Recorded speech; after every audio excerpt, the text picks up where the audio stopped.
Good evening. Let me first share this.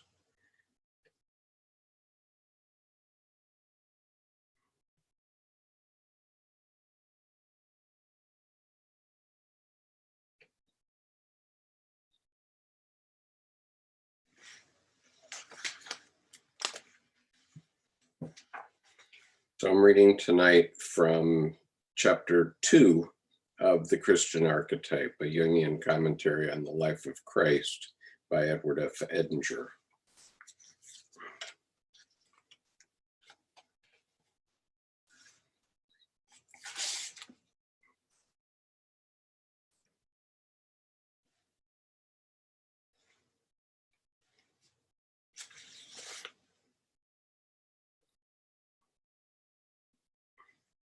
And I apologize, I'm going to have to change my microphone here.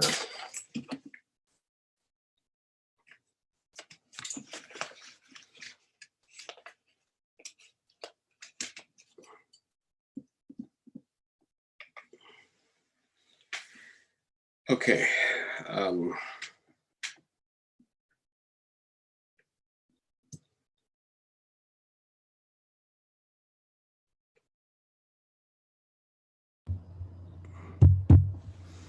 Okay, apologies. I was doing a test with this headset, but I find that if I use the headset, I'm also hearing the playback on delay, and that is not good. And so, start one more time. All right, so I'm reading this evening from chapter 2 of The Christian Archetype, a Jungian commentary on the life of Christ by Edward F. Edinger. Chapter 2, Nativity. The individual ego is the stable in which the Christ child is born. The footnote on that is remark attributed to Jung, we are no more than the manger in which the Lord is born. From Collected Works, Volume 11, paragraph 267. The chapter begins with the biblical verse. And it came to pass in those days that there went out a decree from Caesar Augustus that all the world should be taxed. And this taxing was first made when Cyrenius was governor of Syria. And all went to be taxed, every one into his own city. And Joseph also went up from Galilee, out of the city of Nazareth into Judea, unto the city of David, which is called Bethlehem, because he was of the house and lineage of David, to be taxed with Mary, his espoused wife, being great with child. And so it was that while they were there, the days were accomplished that she should be delivered. And she brought forth her firstborn son, and wrapped him in swaddling clothes, and laid him in a manger, because there was no room for them in the inn. Luke 2, 1-7. The Nativity story begins with the decree that all the world should be taxed, registered, enrolled. That is, a census is taken. After effort to take stock of the totality of consciousness, the universus orbis, or circle of the whole, initiates the birth of the divine child. The earthly enrollment that precedes the birth of Christ alludes to the enrollment in heaven, which is a consequence of his coming. As Christ tells his disciples, rejoice not that the spirits are there. Rejoice not that the spirits are subject unto you, but rather rejoice because your names are written in heaven. Luke 10:20. And in Hebrews, the faithful are described as a church of firstborn ones whose names are written in heaven. Hebrews 12:23. Although the birth of Christ occurred in Bethlehem, his hometown, was Nazareth in Galilee. He thus has two cities of origin. This double aspect of his birth leads to the legendary idea that he was twins. Docetism elaborated the notion of a double Jesus, Jesus the human being, and Christ, the divine spirit that descended on him at baptism, lived through him during his ministry, and abandoned him on the cross. The Pistis Sophia recounts a story of Jesus' boyhood, in which a phantom spirit comes to Mary asking, "Where is Jesus, my brother? And I meet with him. Where is Jesus, my brother, that I might... Where is Jesus, my brother, that I might meet him?" When they were brought together, he took thee, Jesus, in his arms and kissed thee, and thou also didst kiss him. Ye became one. According to legend, the Messiah will have a double nature. Quote, the later, mainly Kabbalistic tradition speaks of two Messiahs, the Messiah ben Joseph or ben Ephraim, and the Messiah ben David. They were compared to Moses and Aaron, also to two roses, and this on the authority of the Song of Solomon 4:5. Quote, thy two breasts are like two young roes that are twins, unquote. Messiah ben Joseph is, according to Deuteronomy 32:17, the firstling of his bullock, and Messiah ben David rides on an ass. Messiah ben Joseph is the first, Messiah ben David the second. Messiah ben Joseph must die in order to atone with his blood for the children of Yahweh. He will fall in the fight against God. He will fall in the fight against Gog and Magog, and Armilus will kill him. Armilus is the anti-Messiah, whom Satan begot on a block of marble. He will be killed by Messiah ben David in his turn. Afterwards, Ben David will fetch the New Jerusalem down from heaven and bring Ben Joseph back to life. This Ben Joseph plays a strange role in later tradition. Tabari, the commentator on the Quran, mentions that the Antichrist will be a king of the Jews, and in Abarbanel's Mashmi'ah Yeshua, the Messiah ben Joseph actually is the Antichrist. So he is not only characterized as the suffering Messiah in contrast to the victorious one, but is ultimately thought of as his antagonist, unquote. Messiah ben Joseph corresponds to Jesus born in Nazareth, the personal aspect of the self. Messiah ben David corresponds to Christ born in Bethlehem, the city of David. He is the son of David, the ancestral spirit, the transpersonal aspect of the self. A parallel image is the Dioscuri's twins, Castor the mortal, and Pollux the immortal one. And she brought forth her firstborn, first begotten son. The firstborn have special significance to Yahweh. Unless they are redeemed, bought back, they are to be sacrificed. Sanctify unto me all the firstborn, whatsoever openeth the womb among the children of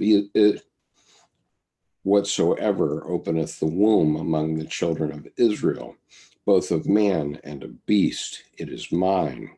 Exodus 13:2. It was the firstborn of the Egyptians who were sacrificed to bring about the Exodus. In Psalm 89:27, considered a reference to the Messiah, Yahweh announces, I will make him my firstborn, higher than the kings of the earth.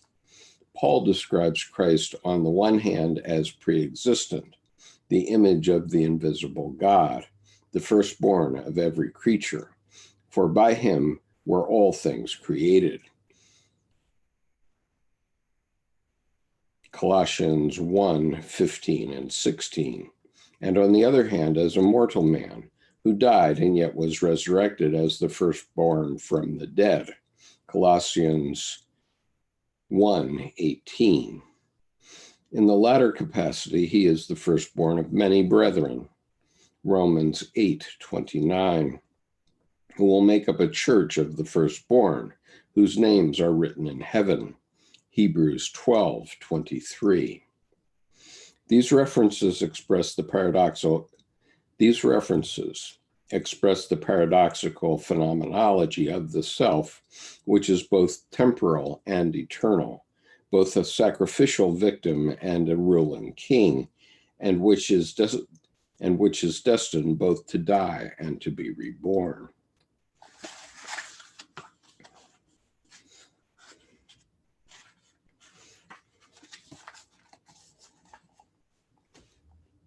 This is a behind the scenes reading, so you're getting all my flubs and mistakes, and I will take a look at some of the comments. Info overdose. What makes Christ a symbol of the self, and why does God equal the unconscious? I think info overdose, you need to read Ion, Researches into the Phenomenology of the Self by C.G. Jung. That's volume 9-2 of the collected works of C.G. Jung. It's not something I can answer in a sentence. Isos Skip, I'd been watching your videos for 18 months now. I'm 24. Found Jung at 17. Your videos readings have both at the conscious and an unconscious depth assisted in my individual development. I hope that continues. I'm convinced time is a physical object. And thank you for the great work you do. You're welcome. Okay, reading on.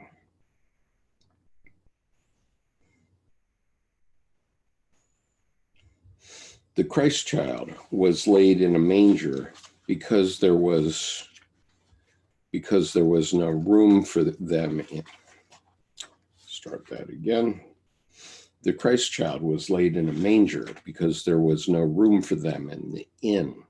The term inn, kataima, guest chamber, is used on only one other occasion in the New Testament.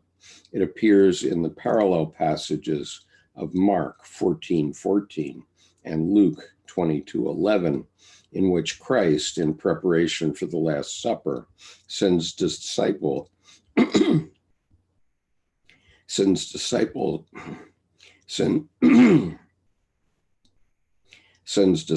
to inquire, where is the guest chamber where I shall eat the Passover with my disciples? The Gnostics used the term of the inn to refer to the inn of this world. In the Gnostic hymn of the pearl, the incarnating soul similarly descends from heaven to sojourn in Egypt and describes itself as a stranger to my fellow dwellers in the inn. There is no room in this world for the birth of the self. It must take place extra mundum, since it is an exception, an aberration, or even a crime according to the established status quo. If one is not to be a victim of the brute facts, of physical existence, he must have a standpoint beyond the world. It is possible to have an attitude to the external conditions of life only when there is a point of reference outside them. The birth of the self brings this point of reference by generating the incontrovertible experience of an intensely personal, reciprocal relationship between man and an extra-mundane authority, which acts as a counterpoise to the world and its reason. Birth among the animals signifies that the coming of the self is an instinctual process, a part of living nature rooted in the biology of our being. As Jung told a patient, an experience of the transpersonal self, if it is not to cause inflation, needs a great humility to counterbalance it. You need to go down to the level of the mice. The junction of the humble and the grand is represented by the two sets of visitors who come to worship the Christ child, the shepherds and the kings or magi. According to Matthew 2:1 and following, quote, there came wise men from the east to Jerusalem, saying, where is he that is born King of the Jews? For we have seen his star in the east and are come to worship him, unquote. And that goes with this image.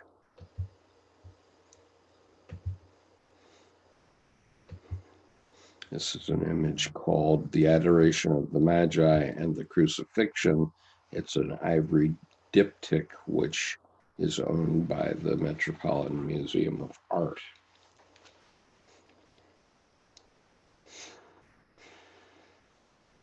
The number of wise men or magi is not specified. In early Christian art, there may be 2 or 4 or occasionally 6. In the later Middle Ages, the number became fixed at 3. In modern dreams, the number is more likely to be 4. This difference is probably due to the fact that the medieval psyche experienced the sacred images as metaphysical hypostases, whereas modern man is now ready to experience them as psychic reality. The problem of the 4th always lies between the idea of a psychic fact and its experienced reality.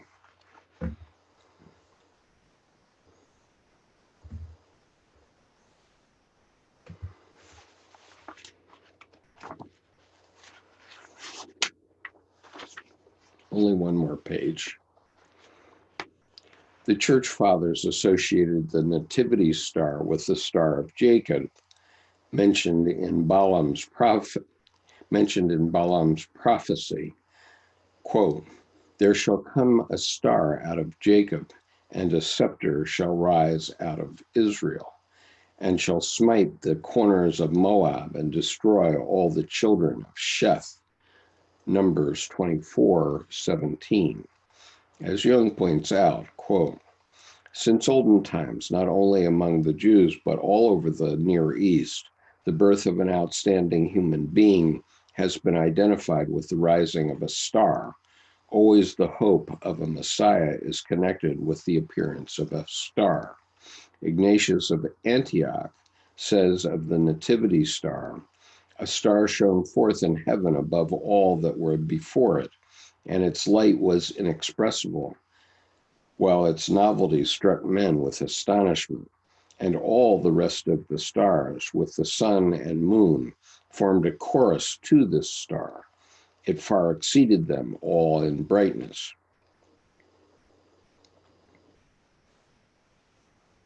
Unquote. One star that outshines the others represents the one scintilla or monad among the multiple luminosities of the unconscious, and is to be regarded as a symbol of the self. The star born in heaven simultaneously with Christ's birth on earth. The star born in heaven simultaneously with Christ's birth on earth is another example of the double birth motif. It signifies the transpersonal, cosmic counterpart of Jesus. This theme comes up in modern dreams. The church established Christmas, the festival of the Nativity, at the winter solstice, and thus incorporated the pagan image of the birthday of the new sun, which is symbolically equivalent to the nativity star. Okay, that's the end of it. Chapter 3 I will do tomorrow, which is called Flight into Egypt. And so anyway, thank you for joining me today. This has been a reading of chapter 2 of The Christian Archetype, a Jungian commentary on the life of Christ by Edward F. Edinger. And it is chapter 2, the Nativity, which I read today. I will see you again soon. Thank you.